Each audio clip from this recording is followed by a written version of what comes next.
कितने वर्ग है। देखिए तो आज हम लोग वर्ग काउंटिंग सीखते हैं, यानी वर्ग गिनना सीखते हैं। तो देखिए तो सबसे पहले अगर आपको वर्ग गिनना है तो देखिए तो रो और कॉलम को देखना है। तो देखिए तो इधर इधर इधर रो कहते हैं और ऊपर से नीचे या नीचे से ऊपर को कॉलम कहते हैं। तो देखिए तो रो कितना है, तो 1 2। रो मतलब पंक्ति होता है, कॉलम मतलब स्तंभ। देखिए तो इधर जा रहे हैं तो 1 2। अब कॉलम गिनते हैं तो 1 2।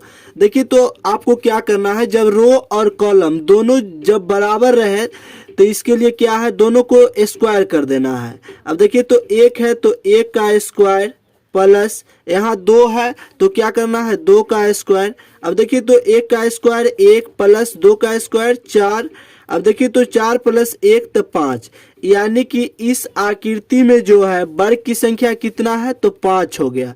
कैसे हुआ, देखिए तो 1 2 3 4 एक बड़ा, तो कुल मिलाकर कितना हो गया, 5। या आप समझ लीजिए जब रो और कॉलम दोनों जब बराबर रहे तो आपको क्या करना है, जो भी संख्या आए उसका वर्ग करके जोड़ देना है, वही आंसर हो जाएगा। आगे देखिए तो इसी तरह की एक और आकृति है। जैसे यहाँ देखिए तो रो की बात करें 1 2 3, और कॉलम की बात करें तो देखिए तो 1 2 3। अब देखिए तो आपको बताया है जब रो और कॉलम बराबर हो जाए तो आपको क्या करना है, कोई भी संख्या पकड़ के रो वाला को चाहे कॉलम वाला को स्क्वायर कर देना है। तो रो वाला या कॉलम वाला, देखिए तो 1 है तो यहाँ क्या करेंगे, 1 का स्क्वायर प्लस 2 है तो यहाँ 2 का स्क्वायर प्लस यहाँ देखिए 3 है तो क्या करना है, 3 का स्क्वायर। अब देखिए तो 1 का स्क्वायर करते हैं तो 1 होता है प्लस 2 का स्क्वायर 4 होगा प्लस 3 का स्क्वायर 9।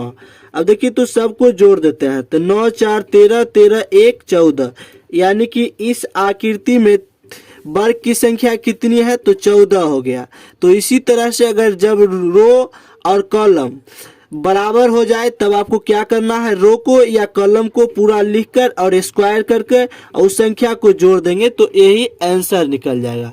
आगे देखिए तो एक और आकृति है। जैसे यहाँ देखिए तो रो की बात करें इसमें तो 1 2 3, और कॉलम की बात करें तो 1 2।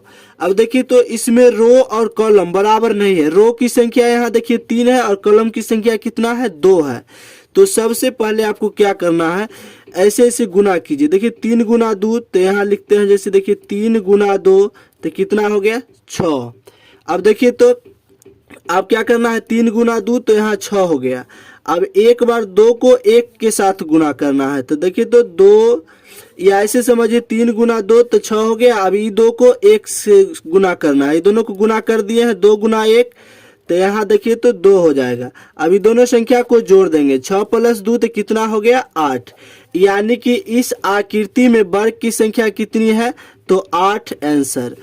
इसी प्रकार का एक और प्रश्न है। देखिए तो जैसे यहाँ रो और कॉलम जब बराबर रहता है तब तो स्क्वायर करते हैं दोनों को और जोड़ देते हैं, लेकिन रो और कॉलम जब बराबर नहीं रहे तब क्या करना है, तो रो की संख्या देखिए तो 1 2 3 4 5, कॉलम की संख्या देखिए तो 1 2 3। देखिए तो बराबर नहीं है, रो की संख्या यानी पंक्ति की संख्या 5 है और कॉलम की संख्या यानी स्तंभ की संख्या 3 है।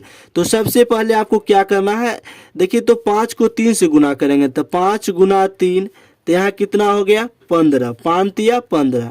अब देखिए तो 4 को 2 से गुना करना है, ऐसे ऐसे गुना कर रहे हैं, देख लीजिए यहाँ घिर देते हैं। 5 गुना 3 तो 15, फिर 2 गुना 4, 4 गुना 2 तो यहाँ देखिए तो 4 गुना 2 तो कितना हो गया, 8।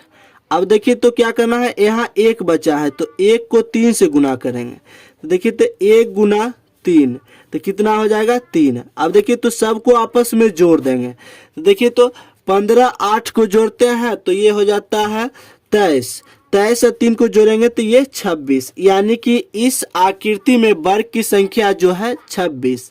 तो आपको बता दिए जब रो और कॉलम समान रहे तो आपको वर्ग का कर देना है, और जब रो और कॉलम बराबर नहीं रहे तो इस तरह से आप गुना करके हल कर सकते हैं। तो आज के लिए इतना ही, अब हम लोग नेक्स्ट वीडियो में मिलेंगे, तब तक के लिए धन्यवाद।